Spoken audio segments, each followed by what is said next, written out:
अस्सलाम वालेकुम and welcome back to my channel. कैसे हैं आप सब? उम्मीद करती हूँ सब खैरियत से होंगे। तो जनाब शुरू करते हैं आज का व्लॉग।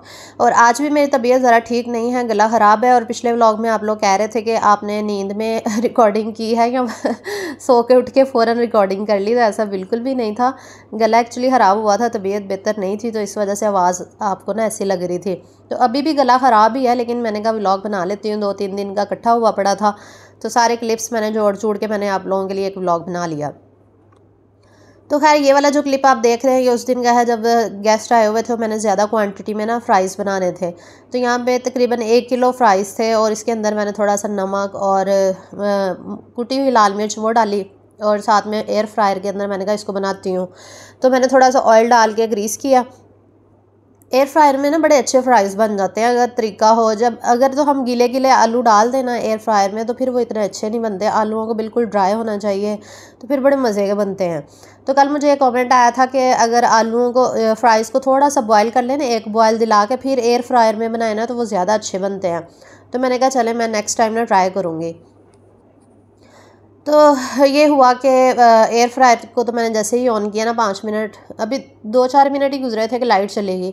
तो मैंने कहा अब क्या करूँ, फिर मैंने कहा चले मैं स्टीम में बना लेती हूँ। ये कढ़ाई के अंदर स्टीम में भी बड़े अच्छे बन जाते हैं।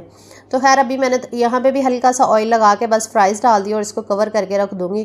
तकरीबन 10-15 मिनट में बन जाएंगे।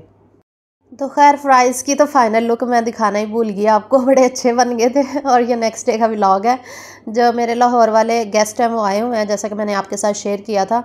तो वो डेली ही तकरीबन इधर ही होते हैं। तो फिर खाना शाना आज बनाना था, मेरी तबीयत बेहतर नहीं थी। तो मेरी देवरानी कह रही थी कि मैं बना देती हूँ, आप रेस्ट कर लें। तो मैंने कहा चलें ठीक है आप बना दो। तो यहाँ पे वो बना रही हैं पुलाव। तो उतनी देर में आप वीडियो को लाइक कर दें, और चैनल में नहीं हो तो सब्सक्राइब भी कर लें, ताकि मज़े के व्लॉग्स जो है ना वो आप मिस ना कर सकें। और पुलाव के साथ साथ फिर मैंने कैट का फूड भी एक साइड पे रखा हुआ था, क्योंकि कैट ने भी फूड खाना होता है। तो उसका भी तकरीबन एक दिन छोड़ के मैं लाजमी बना लेती हूँ। मैंने इसकी रेसिपी भी आपके साथ शेयर की थी उसके फूड के। तो खैर यहाँ पर पुलाव हमारा रेडी हो चुका था, अच्छा और मज़े का बना था।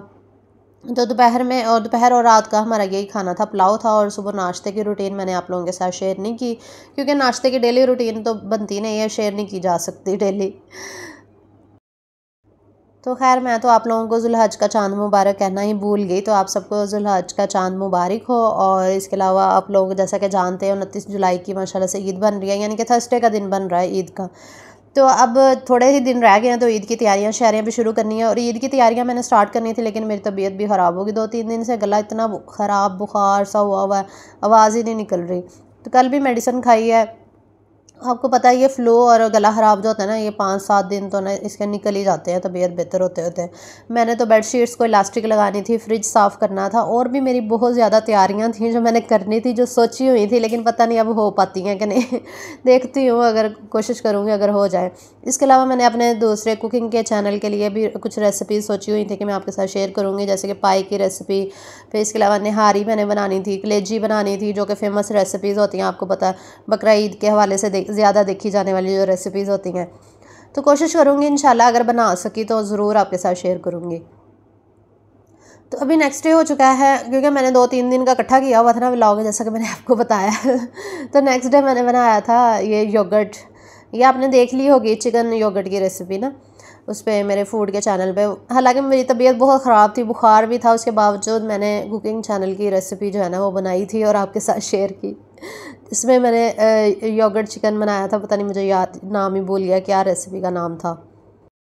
हाँ मुझे याद आ गया, स्मोकी चिकन योगर्ट मैंने बनाया था। याददाश्त भी कमज़ोर होती है जब आप स्ट्रेस लेते हैं ना, तो आपकी याददाश्त पे भी बड़ा इफ़ेक्ट पड़ता है। तो मेरी याददाश्त ना आहिस्ता आहिस्ता कमज़ोर होती जा रही है, मुझे बहुत सारी चीज़ें भूलने लग गई हैं।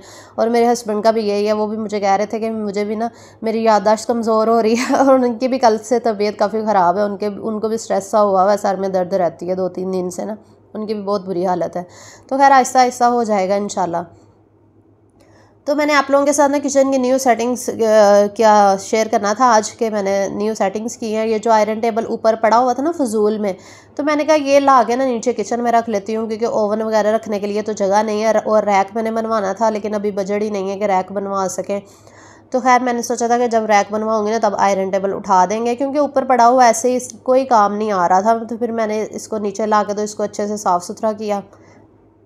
इसकी सफाई की और फिर मैंने कहा क्योंकि इसके अंदर ना कबर्ड्स भी बने हुए नीचे, तो उसके अंदर हम कोई भी सामान रख सकते हैं। मैंने कहा जो न्यू मैं बर्तन वगैरह लेकर आई थी ईद के लिए मेहमानों के लिए, तो वो मैं इसमें रख दूँगी और इसके ऊपर जो है ना वो दोनों ओवन आ जाएंगे, तो ये सहूलत होगी कि मैं किचन के अंदर ही दोनों ओवन होंगे तो मैं ईज़िली यूज़ भी कर सकूँगी।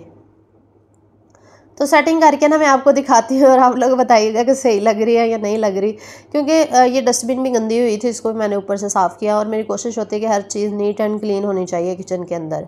तो ये सेटिंग्स हैं। मैंने इधर आयरन टेबल रखा डस्टबिन के साथ और फिर इसके ऊपर मैंने कहा शीट डाल देती हूँ, ये जो चमकीले वाली शीट एक्स्ट्रा ही पड़ी हुई थी ना, मैंने कहा चलो ये डाल देती हूँ ताकि डस्ट वगैरह से जो है ना आयरन टेबल को बचाया जा सके।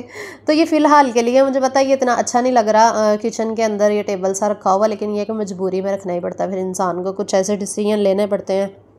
तो खैर उसके बाद ये वाला जो अवन था ना, ये खाना गर्म करने वाला, ये भी फिर मैंने अपने हेल्पर के साथ मिलके मैंने कहा यहाँ पे रख देते हैं, इधर रख दिया और बेकिंग वाला इसके साथ आ जाएगा, क्योंकि मुझे शेल्फ जो है ना बिल्कुल खाली चाहिए, क्योंकि जब भी मैं शूटिंग कर रही होती हूँ वीडियोस बना रही होती हूँ या मेरे घर गेस्ट आए हुए हैं ना, तो मुझे बहुत मसला होता है, क्योंकि किचन छोटा सा तो है, कंजस्टेड हो जाता है, फिर शेल्फ पे सामान पूरा ही नहीं आता, तो बड़ा मसला हो रहा था। फिर इस साइड पर मैंने एयर फ्रायर रख दिया राइट वाली साइड पर, और इधर ये जो ओवन है ना ये इस साइड पर आ गए हैं। तो अब ये सेटिंग बनी है कि किचन जो है ना वो थोड़ा कंजस्टेड तो हो गया है, लेकिन ये है कि थोड़ी सहूलत हो गई है कि शेल्फ जो है ना वो मुझे खाली खाली मिल गई हैं। तो अभी मैं आपको ना सारा किचन का विज़िट भी करवाऊँगी। तो ये जो बर्तन मैं लेकर आई थी ना ये वैसे ही पड़े हुए थे, तो मैंने कहा इनको भी ना मैं आयरन टेबल के अंदर एडजस्ट कर देती हूँ, क्योंकि ये जो किचन के कबर्ड्स हैं ना ये सारे फिल हुए हैं, मैं कहीं पे ना तिल धरने की जगह नहीं है, वो जो कहावत है ना तिल धरने की जगह वो भी नहीं है। तो फिर ये आयरन टेबल के खाने जो थे ना ये इतने काम आए ना, मैंने कहा ये चले यहाँ पे सारा मेरा सामान आ जाएगा, जितना भी एक्स्ट्रा सामान है ना जो मेहमानों के लिए मैं लेकर आई थी, गिलास जग कप्स ये सारी चीज़ें। तो खैर यहाँ पे फिर मैंने अच्छे से सेटिंग कर ली थी और अभी मैं जो है इसका डोर बंद कर दूँगी। और इसकी जो दूसरी साइड थी ना ये वाली, इधर मैंने अचार वाली बाल्टी रख दी। आयरन टेबल के 2 खाने हैं ना, तो अब किचन की फुल लुक मैं आपको दिखाती हूँ। यहाँ से किचन स्टार्ट हो रहा है, यहाँ पे मैंने एयर फ्रायर रखा हुआ है, साथ में वो रखे हुए हैं टिश्यूज़, और इसके अलावा ये पूरी शेल्फ देखे खाली। इस कोने में फिर मैंने ब्लेंडर रख दिया था, क्योंकि वो जब चीज़ वगैरह कोई भी ब्लेंड करनी होती है तो फिर मसला नहीं होता। तो ये देखिए पूरी शेल्फ मुझे खाली मिल गई है। सिर्फ और सिर्फ मैंने एयर फ्रायर और ब्लेंडर रखा हुआ है, इसके अलावा कुछ भी नहीं रखा। ये देखिए पूरा किचन साफ़ सुथरा और खाली खाली हो गया है, ये देखें।